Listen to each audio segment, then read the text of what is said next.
You're watching the Dallas Cowboys Report. I am Tom Downey. In today's show, we're taking a look at the updated Cowboys needs entering the 2022 NFL Draft. In total, I've got 10 positions I'm looking at, and you're not allowed to say the owner. You might not like Stephen Jones or Jerry Jones, but this is position only. Number one for me, offensive guard. And this is pretty obvious because your left guard right now is Connor McGovern, who your team, your O-line coach, Joe Philbin, doesn't like him.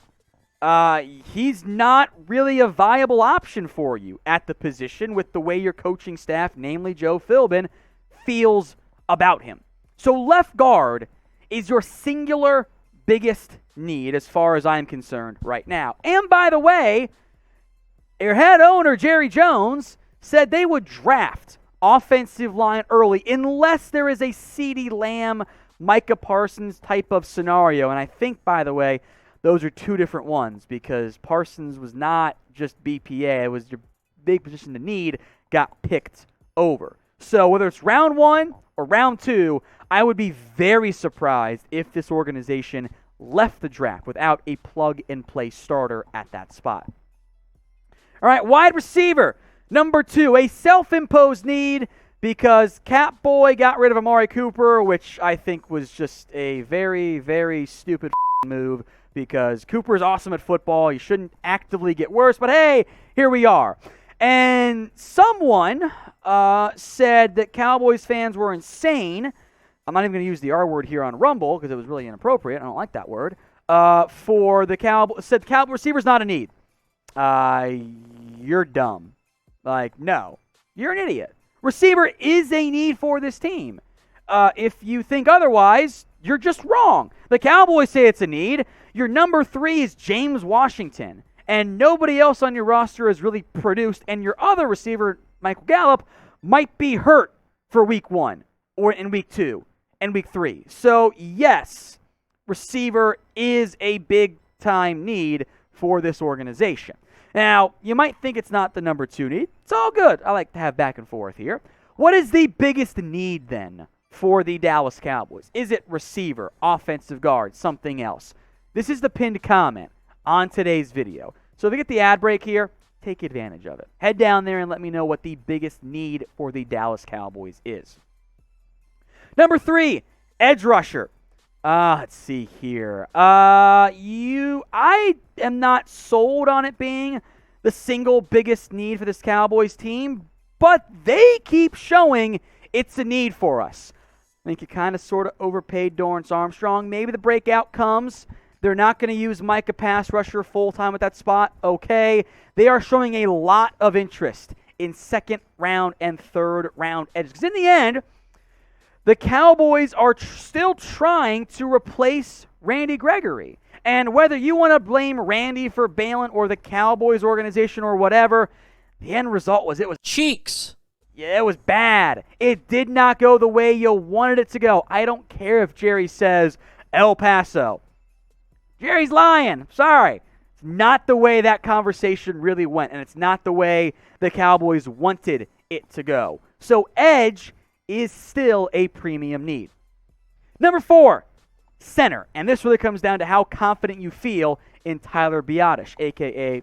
Tyler who hasn't quite been quite the badass I was hoping he was going to be in his young NFL career.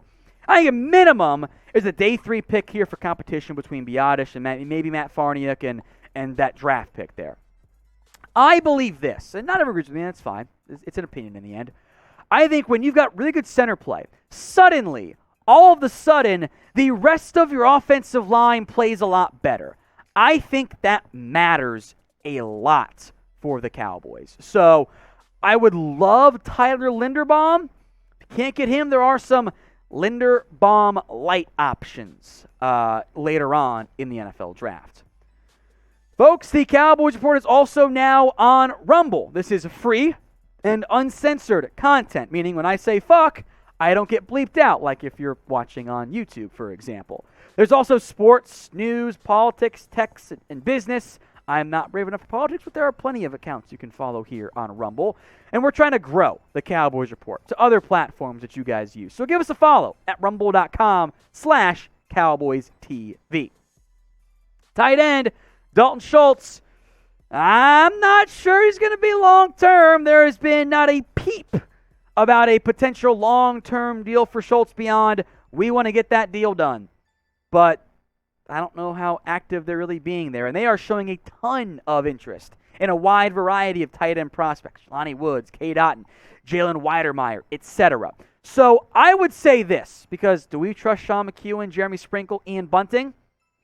I do not. So keep an eye out for a third or a fourth round pick. I would go fourth. I think that's where the best value is going to be.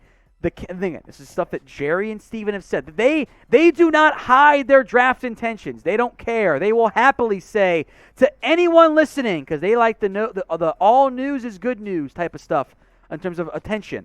They will happily spill the beans on their draft plans. Keep an eye out for tight end, top 100, top 125-ish. Now back to Schultz here. Will he get a long-term deal? Y for yes, N for no. I'm not sure he does. At least not before the franchise tag done, but sound off. Y or N in the comments section.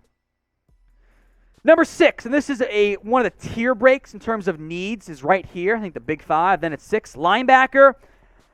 I am a bit worried about this spot because I want to play Micah pass rusher more at the edge rusher spot. But they like Leighton Vander Esch. They are high on Jabril Cox. And they are going to use Jaron Kearse at linebacker. So because of that, I would almost, and I'm not going to do it from a graphic perspective, I would kind of merge safety linebacker into one need. I'm looking for one more guy to play one of those spots. And the bosses don't like it when I talk about safety. But I'm going to do it here since this is uncensored on Rumble to start. I really want another safety. I'm not going to apologize for it. Donovan Wilson can't stay healthy. We'll see if Israel Mukwamu's a piece. Kearse and Hook have got 2-year deals with outs after year 1. So if there's a good safety there, do it. I probably would not be able to contain my excitement if they got one. But I think with retaining Kearse and Hooker, it's not the number one need it was entering the offseason. So if... Good title there, Jeremy. It's a good title. Good job. I won't cuss you out this time. Will the Cowboys draft a safety early? Type F for finally, or type in S for Tom. Shut the hell up. They're not going to do that. Let me know in the comments section. Number 8, offensive tackle. This is a tricky one for me. You are fine short-term if your guys are healthy. That's Terrence Steele and Tyron Smith. But...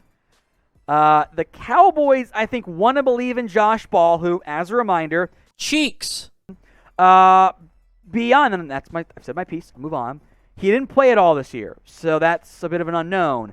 But is also this standpoint: how early are you going to invest a pick when you've got other big times? You could put tackle at 6, but you got big time instant needs at center, edge, receiver, offensive guard, right? How big of an investment are you going to pay for insurance, who in an ideal world doesn't play for a year or 2 years or 3 years? That's the issue when it comes to drafting an offensive tackle early. It's the same reason why they don't spend a premium pick on it. Number 9, defensive line. Tell you what, man, I would love a badass up front here. I would love to get a high-end impact player who could really, really just alter opposing offenses' game plans. I've got bodies right now. If I didn't draft somebody, I could survive. And that's how I rank my needs, right? How likely am I to be able to survive if I don't draft somebody at a particular spot? I could do it for defensive line for sure. Guard, receiver, maybe edge, not so much. All right, number 10, running back. And I do not want to spend a premium pick on this position because when am I going to play him? Ezekiel Elliott's my number 1 guy. I got Tony Pollard. I could get by with Rico Dowdle. If I want to take a third, which is why it's 10, sure. But I can't spend a premium pick on a guy that's genuinely not going to play his first year. Long term, next year, this is a big-time need. Right now, not much path to playing time. What you won't find on this list is corner. And I actually don't think it's a need. You've got Trayvon Diggs. There's your number one. Anthony Brown was a good number two for you last year. I know there are haters. And to be blunt, I think you guys are just being haters. Like, you didn't like Anthony Brown before, and there's no evidence that will make you change your mind. It's fine if you want to be a hater. It's all good. Sometimes we're right, sometimes we're wrong, but he was objectively good for you last year. Jordan Lewis, it's fine as your nickel. Oh, by the way, you have invested a second-round pick in a guy that most of us like a lot, in Kelvin Joseph. We can't be out on him already, right? So that's a whole different problematic conversation. Oh, you also spent a top 100 pick on Deshaun Wright. And C.J. Goodwin's going to be a special teamer for you. So that's 6 corners. Am I going to draft one? Who am I cutting? I'm not going to carry 7, I wouldn't think. Can't believe I'm doing it. First time ever. It's kicker. I would not be surprised if the Cowboys drafted a kicker.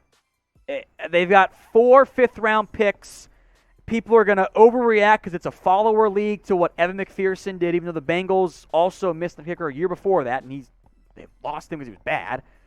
I would not be surprised if the Cowboys spent a draft pick on a kicker. That could be the LSU kid, the Texas kid, the Oklahoma kid, but they could very well do that. And if it was in the 6th round, I will not complain. If it's in the 5th round, I'm going to be not pleased, but if it's your late 5th, okay. If you spend a 4th round pick on a kicker, I'm going to be pissed because it is a kicker. And that position is simply not worth investing with what we know about the draft process. It is a crapshoot through and through. That is the reality of how it works being a kicker in the NFL. You might miss. Not a guarantee. So if you promise me Evan McPherson, sure, let's ride. You cannot promise me that. You might think your kicker's good. Yeah, I remember Roberto Aguayo as well. That's what scares me. So what I would do, sign 2 as undrafted free agents and let them compete with Chris Nagar as well for that kicker spot. Best man wins. You'll probably get a decent one after all. That's how kickers work with draft capital. But don't overinvest and assume your guy is the right guy. Because guess what happens when you assume? Exactly, right? So if you haven't already, folks, please follow us on Rumble, where this video premiered as part of the Cowboys Report After Hours, rumble.com/CowboysTV.